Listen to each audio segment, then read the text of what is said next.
नमस्कार दोस्तों, welcome back to our channel. Friends, मैं आप सबका अपने चैनल स्टॉक्स फॉर लाइफ पे बहुत स्वागत करता हूं। Welcome to STFL family. DFL members, आज मिड कैप में और स्मॉल कैप में गजब की तबाही देखने को मिली। इसी बीच में गैस एक टॉप क्लास कंपनी है, मिड कैप से बिलोंग करती है, FIS का ह्यूज स्टेक देखने को मिलता है, बहुत ही लो पी है। उसमें गैस हमें आज गजब की करेक्शन देखने को मिली, इवन मैं बोलूँगा क्रैश देखने को मिला। 10 से 12% दोस्तों एक दिन में ही डिप खाता हुआ दिखाई दिया। और इसी बीच में दोस्तों जो पैसे हमने कमाए थे पिछले कुछ समय से, एक ही दिन में सारे साफ हमें देखने को मिले। इसी बीच में गाइस एक बड़ी कमेंट्री निकल के आ रही है, कौन सा स्टॉक है, फंडामेंटल्स कैसे हैं, और स्टॉक में कभी गिरावट होती है तो आपको साइकोलॉजी क्या यूज़ करनी है, सब कुछ डिस्कस करूंगा। बहुत कुछ सीखने को मिलेगा। चैनल फर्स्ट टाइम होंगे सब्सक्राइब कर सकते हैं। इस तरह क्वालिटी कंटेंट को सबसे पहले एक्सेस करने के लिए now without delaying any for time let's begin. मैंने आज के दिन बहुत सारे स्टॉक्स को कवर किए हैं, जहां पे दोस्तों कल अगर मार्केट में गिरावट होती है तो भाई इन सातों स्टॉक में अभी के टाइम में वैल्यू इमर्ज हो चुकी है। इसको चेक करना ना भूले। और दोस्तों स्टॉक फटाफट में मैंने जितने भी आपकी क्वेरीज है सबको डाल दिया है, इसको भी आप चेक कर सकते हैं now without delaying any for time let's begin.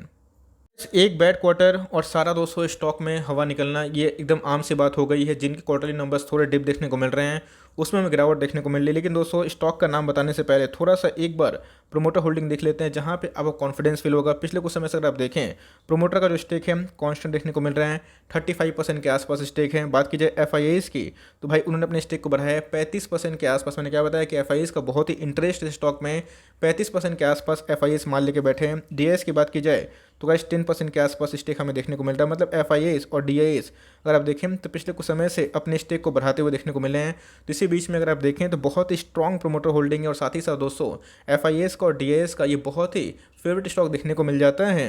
आज के दिन की बात की जाए 167 का भाव देखने को मिलता है। और जी हाँ दोस्तों, बात की जाए एक मिड कैप की टॉप क्लास कंपनी है, बताऊंगा इसका नाम। लेकिन दोस्तों आप देख सकते हैं कि 12% के आसपास आज के दिन हमें तबाही देखने को मिली। तो ये दोस्तों ये बहुत बड़ी एक गिरावट देखने को मिलती है।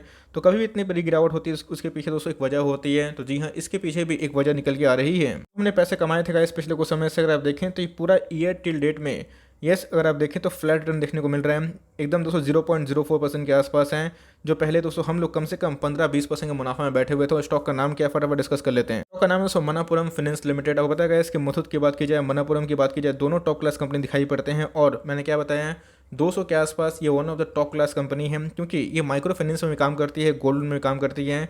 इसके पहले दोस्तों इसने ब्रेकआउट दिया था और जो टारगेट हमारा था 200 प्लस, ये एकदम हिट होता हुआ देखने को मिला।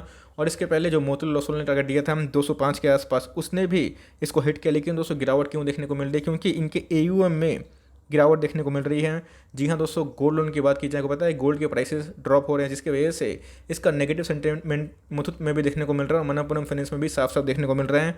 तो मार्केट ने इसको नेगेटिवली रिएक्ट किया और आज के दिन दोस्तों हमें स्टॉक में काफ़ी भारी भरकम करेक्शन देखने को मिल चुकी है। पिछले कुछ समय से अगर आप देखें तो महज 5 दिनों में ही स्टॉक में 21% के आसपास करेक्शन देखने को मिल रहे हैं। प्रीटी मच श्योर दोस्तों, अगर आप मुझे फॉलो करते होंगे तो आप of course no loss no profit में होंगे। अगर आपने एंट्री की भी होगी तो या तो आप माइनस से प्रॉफिट में होंगे या फिर आप नो लॉस नो प्रॉफिट में होंगे। बिकॉज पिछले कुछ समय से महज 5 दिनों में ही इसने 21% का इरोशन किया है। तो ऐसा क्यों?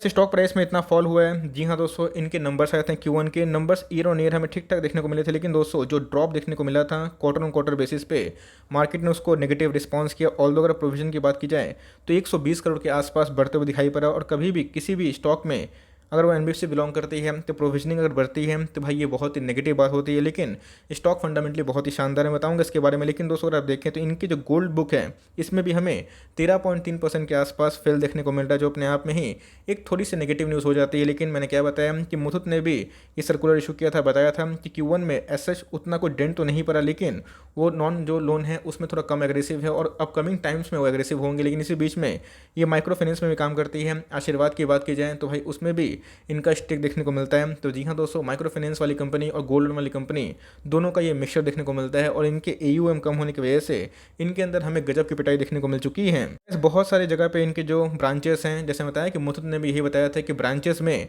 बहुत ही कम एम्प्लॉय देखने को मिल रहे थे, उसके बावजूद भी इनका काम काज चल रहा था। और इसी की वजह से इनका जो बोरोइंग लेने वाला जो काम है और आपको देने वाला काम है एक सिक्योरिटी के अगेंस्ट में, उसमें काफ़ी इंपैक्ट देखने को मिला। लेकिन दोस्तों अपकमिंग टाइम्स में Q1 तो चला गया, Q2 की बात की जाए, Q3 की बात की जाए तो इसमें फिर से रिकवरी आने के चांसेस हैं।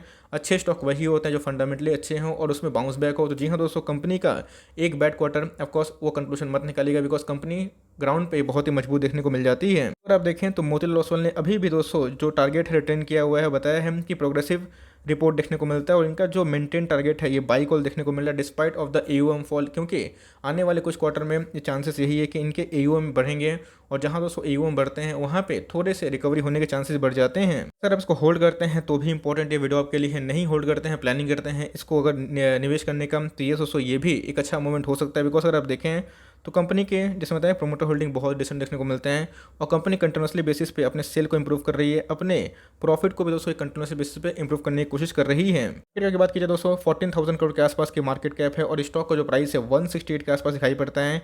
पी की बात की जाए तो 8 के लगभग देखने को मिलता है। मतलब दोस्तों आपको ₹1 कमाने के लिए इसमें ₹8 निवेश करने की आवश्यकता है। मतलब ये बहुत ही लो पी वाला स्टॉक है, लेकिन जिस हिसाब से गिरावट देखने को मिल रही है वो अपने आप में थोड़ी सी स्ट्रीम देखने को मिल जाती है। सर आज के दिन कारोबारी कंडीशन की बात की जाए 21% के आसपास देखने को मिल रही है, जहाँ पे आज 5,17,00,000 शेयर ट्रेड हुए। उसके अगेंस्ट अगर आप देखें तो 1,10,00,000 शेयर्स को डीमेट में ले जाया गया है। इसका मतलब जो एक्यूमुलेशन है वो हमें आज के दिन थोड़ी कम देखने को मिल जा रही है। दोस्तों एक बैड क्वार्टर कोई भी स्टॉक में कंक्लूजन मत निकालिएगा, उसके बाद अगर अच्छा क्वार्टर होता है तो वो जितने भी लॉसेस है वो रिकवर हो जाते हैं और आपको प्रॉफिट ही मिलता है।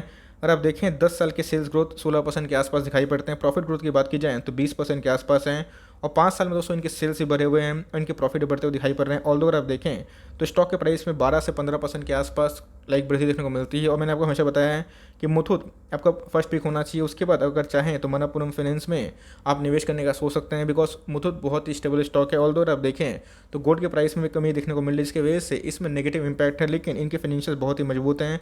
और आरओई की बात की जाए तो भाई ये 20 के ऊपर दिखाई पड़ जाते हैं। टिकट टेप की बात की जाए 13 एनालिस्ट जो कवर कर रहे हैं और जिसमें अगर आप देखें तो 76% एनालिस्ट का मानना है कि आप इसमें बाइंग लेके चल सकते हैं, मतलब बाइंग कॉल उन्होंने दे दिया है।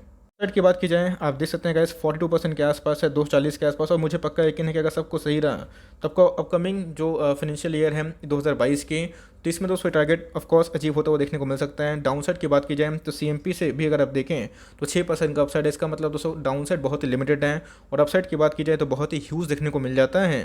धज्जियां उड़ते हुए दिखाई पड़ रही है। अगर आप देखें 1 डे के चार्ट में तो कंटिन्यूसली जो फॉल देखने को मिल रहा है एकदम बहुत ही ज़्यादा फॉल देखने को मिला, लेकिन दोस्तों मुझे लगता है कि फिर से एक बाउंस बैक कर सकती है। बिकॉज अगर आप देखें तो बॉलिंजर बैंड के ये बाहर ट्रेड करता हुआ दिखाई पड़ रहा है और जितना भी निफ्टी के छोड़ के जितना भी इंडेक्सेस है उसमें जो हमें सेल ऑफ देखने को मिला तो ये भी प्रभावित देखने को मिल रही है। तेज जिनको निकलना है वो चाहे तो निकल सकते हैं, बिकॉज पिछले कुछ समय से इस स्टॉक में काफ़ी ओवरबॉट जोन देखने को मिल रहा था। लेकिन दोस्तों वीकली चार्ट की बात की जाए एक इंपॉर्टेंट लेवल पर ये सपोर्ट खा के गुजर रहा है। आप देख सकते हैं कि पिछले कुछ समय से ये अपने बॉलिंजर बैंड के बाहर जाता हुआ देखने को मिल रहा था, एक सडन रैली देखने को मिल रही थी, लेकिन एक बैड क्वार्टर और पूरा जितना ही प्रॉफिट है वो लॉस में नहीं दोस्तों, बल्कि एक नो प्रॉफिट नो लॉस में कन्वर्ट हो चुका है, लेकिन अपने मीडियन पे ट्रेड करता हुआ दिखाई पड़ रहा है। तो मेरे हिसाब से गैस फ्रेश पोजीशन के लिए बहुत ही अच्छा मौका देखने को मिल सकता है, क्योंकि आप बताएं कि एक बैड क्वार्टर कोई भी कंक्लूजन मत निकालिएगा, आने वाले कुछ क्वार्टर्स में ये ज़रूर बाउंस बैक दिखा सकती है। तो अगर आप पोजिशनल ट्रेड किए थे 200 के आसपास आपका टारगेट था, अगर वो हिट नहीं हो पाया, आप उसमें थोड़ा सा डाउट फील कर रहे हैं, थोड़ा सा दुखी फील कर रहे हैं, तो मेरे हिसाब से एक बाउंस बैक उम्मीद है। तो मेरे हिसाब से अगर उसको 200 के आसपास जाता है, अगर आप पोजिशनल ट्रेड के लिए हुए थे स्विंग ट्रेड के लिए, वहाँ पे आप चाहें तो अपना प्रॉफिट को बुक कर सकते हैं। 190 से लेकर 200 ये इनके प्रॉफिट बुकिंग जो जोन है वो देखने को मिल जाता है। फॉल से डरिएगा मत, बिकॉज सीएमपी एकदम बाई हो सकता है और लॉन्ग टर्म तक बने रहे। कंपनी बहुत ही लो पी वाली है और कंपनी के अंदर ग्रोथ भी है, लेकिन एक बैड क्वार्टर कंक्लूजन नहीं निकलता मेरे हिसाब से।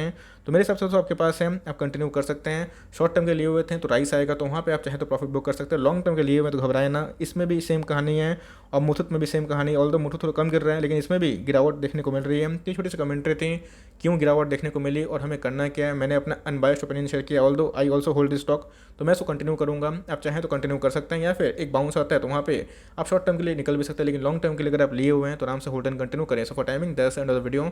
आई होप मेरे वीडियो के लिए हेल्पफुल था। कंटेंट से लगता है लाइक कर दीजिए। चैनल फर्स्ट टाइम होंगे तो याद से सब्सक्राइब करना भूलिएगा। फर्दर कोई डाउट्स को ड्रॉप कर सकते हैं, कुछ रिव्यू चाहिए उसका नाम ड्रॉप करना भूलिएगा।